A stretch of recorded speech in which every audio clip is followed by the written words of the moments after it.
It's Randi Rhodes. Here's a clip from our show, and go to randyrhodes.com for the whole thing and a podcast. Buy a stinking podcast. Mary had a little man. The fall. We believe that all men are created equal. To the magnificent mosaic that is America. From radio beacon to radio beacon. I have a dream. Change has come to America. Believe me. Knock, knock. Who's there? It's a figment of your imagination. Randi Rhodes Show. Turn up your mind. At it when you think of it. There was collusion between Hillary, the Democrats, and Russia. There was collusion. There's no question. There was a lot of collusion with them and Russia and lots of other people, by the way. Oh, my God. Okay, so here's the last 24 hours of the American president. This is crazy. I don't even know what to tell you anymore. I honestly don't even know where to start, what to show you, what to say to you. But this is mass madness. This is crazy. In the last 24 hours, we had a Category 4 hurricane wipe out the entire Florida panhandle, which, by the way, is the ultimate prize in an electoral college swing state, okay? And we saw the President of the United States write a fake, fraudulent, lying piece of swill that he got published in USA Today as being an op-ed about health care, saying that the Democrats are the ones that want to take it away from you, that they're the ones that want to expand it and give it to you, and seniors. Okay, and so he wrote a lying fake news piece for USA Today, and then he went to Erie, Pennsylvania, where he went on this insane lying rant about everything and relived once again his electoral victory. I won't even force you to listen to it. I swear to God I won't, because it's so unbelievable. And then he hosted, oh my God, and this was off the rails this morning. He hosted Kanye. This is all going on while a Category 4 storm has just completely wiped out Mexico Beach, Panama City, and it's still making its way. Just took another, killed a kid in Georgia. And this is what the president, and then he's asked about a permanent resident of the United States, a Saudi columnist for the Washington Post, who apparently, and I've been watching this story, but we didn't have enough information. I wanted to see, how the investigation would go before we really talked about it. But this guy, Jamal Khashoggi, was apparently murdered in the Saudi embassy in Turkey, in Istanbul, and his body was chopped up by an autopsy, by a forensic surgeon, an autopsy dude who was sent to the consulate with 15 other guys to carry this man's body out in boxes. And the U.S. intelligence agencies have intercepted conversations of this new Saudi prince who ordered it be done. And the United States knew about it. And this president, obviously, there's so much to, and the president says, oh, no, he's not going to stop Saudi arms sales. Now, remember, the Saudis were the ones who attacked us on 9/11, just so you remember. And a lot of people don't even know this, because we have people listening to this show who don't even remember September 11th, who were too young to remember that Tuesday morning. But here's the little key detail. 15 of the 19 hijackers that took those 4 planes that morning were Saudis. Just telling you. Anyway, this is just the most amazing thing I've ever... So last night, Trump goes completely off on Hillary Clinton for colluding with Russia. My God, if this president was any more Freudian, he would be speaking in German and doing methamphetamine. This is crazy. This is just, I don't know what he's going to do. Is he going to now accuse Hillary Clinton of inheriting $416 million from her father as part of a giant tax fraud scheme? How crazy is that? Is she a serial sexual assaulter of women? Why does she paint her face orange? This is what he's going to start asking at these rallies. And you know what's really, he has enough idiots that believe everything he says. It's past the point of telling them what they want to hear. he could say whatever he wants to say. He could stand up there and say, screw healthcare, you don't deserve it. And they would start chanting, we don't deserve it, we don't deserve it, we don't deserve it. I mean, his politics are slowly but surely killing off his base. Not politically, but literally killing them. Denying their healthcare, poisoning their water, got them exposed to climate change weather. He's killing off his own supporters. I mean, so and the more people die because of his, in West Virginia and Kentucky and in the Florida Panhandle,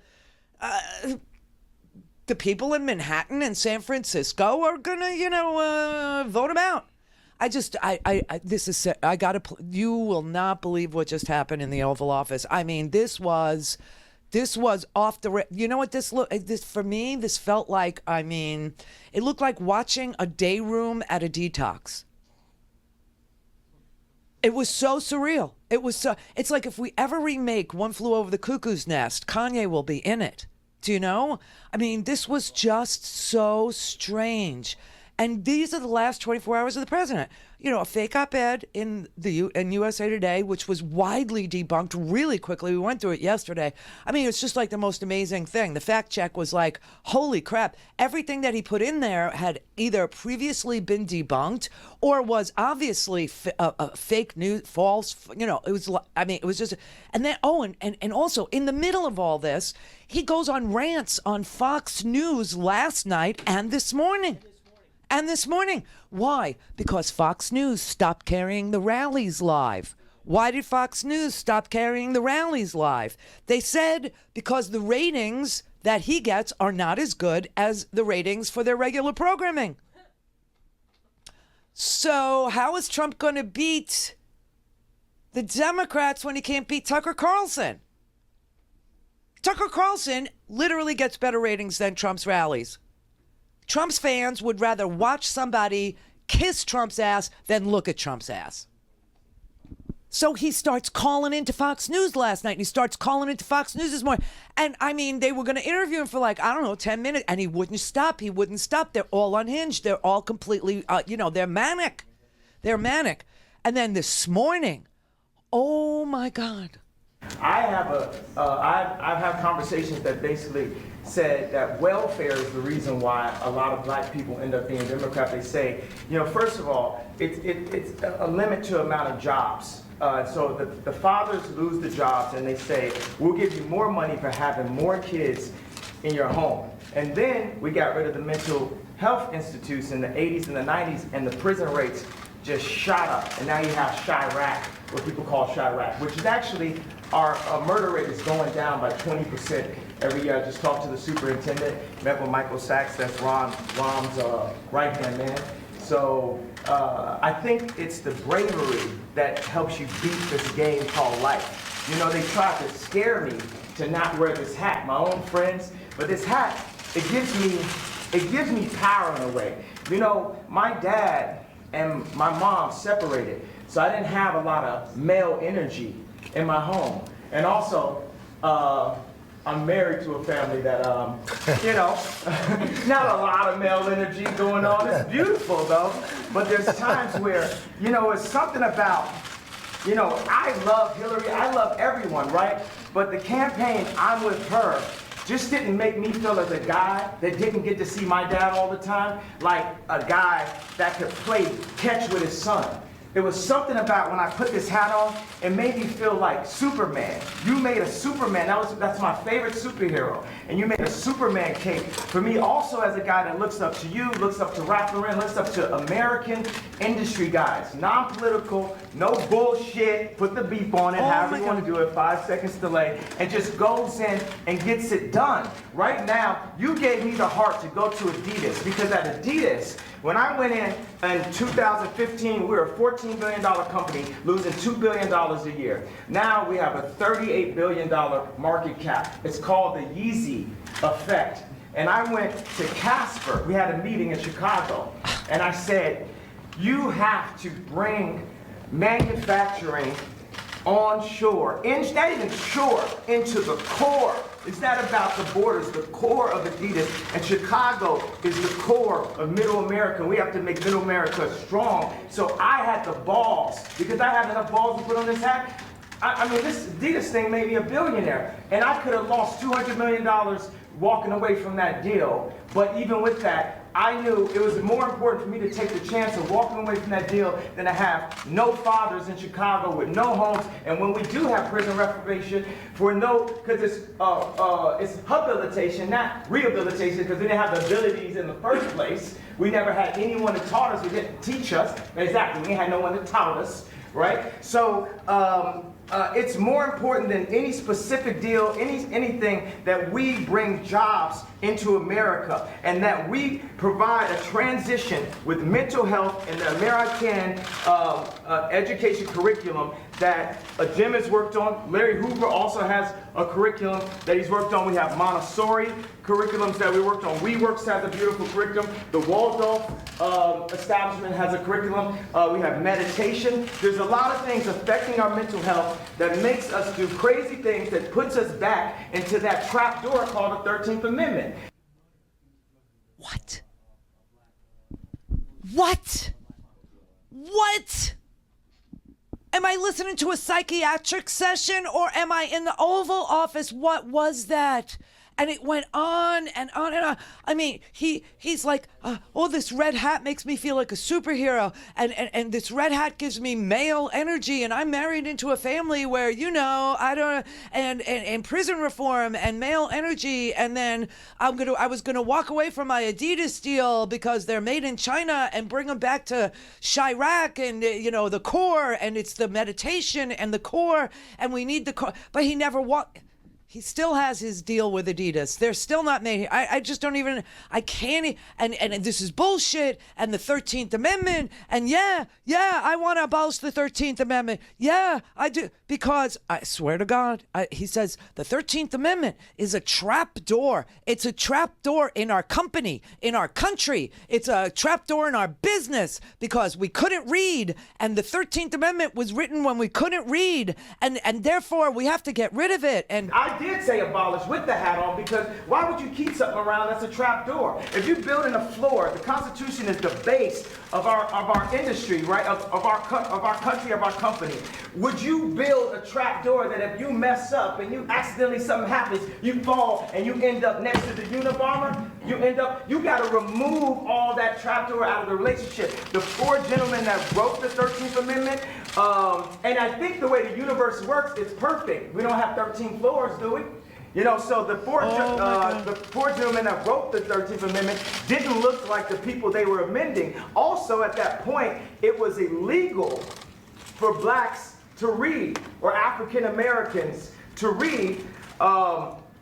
And so that meant if you actually read the amendment, you get locked up and turned to a slave. Again, so what I think is, we don't need sentences, we need pardons. We need to talk to people.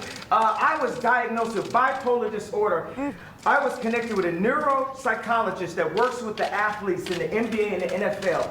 And he looked at my brain. It's equal on 3 parts. I'm going to go ahead, drop some bombs for you. 98 percentile IQ test.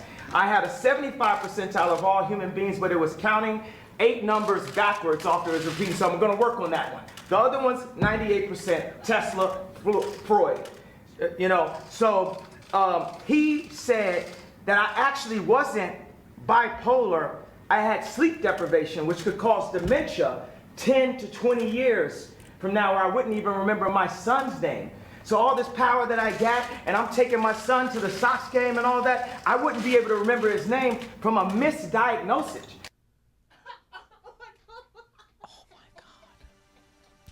Oh my God. Oh my God. This is an alternative universe that we're living in. This is how the president spends his days now. People literally lost everything, and the president decides he's going to go to Erie, Pennsylvania, accuse Hillary Clinton of everything that he's done. He's going to tell his people anything that he wants them to chant. Even it's not even what they want to hear. It's anything he says. We don't deserve to live. They would chant it. We don't deserve to live. Kill us now. Kill us. I mean, and then he starts calling into Fox News like a crazy person. All last night he was calling in. All this morning he was calling in because they refused to air his rallies anymore. And then he hosts Kanye in the Oval Office, who starts railing about he's only sleep deprived. He doesn't have bipolar disorder, and he's going to have dementia. Go to RandiRhodes.com for the whole thing and a podcast. Buy a stinking podcast.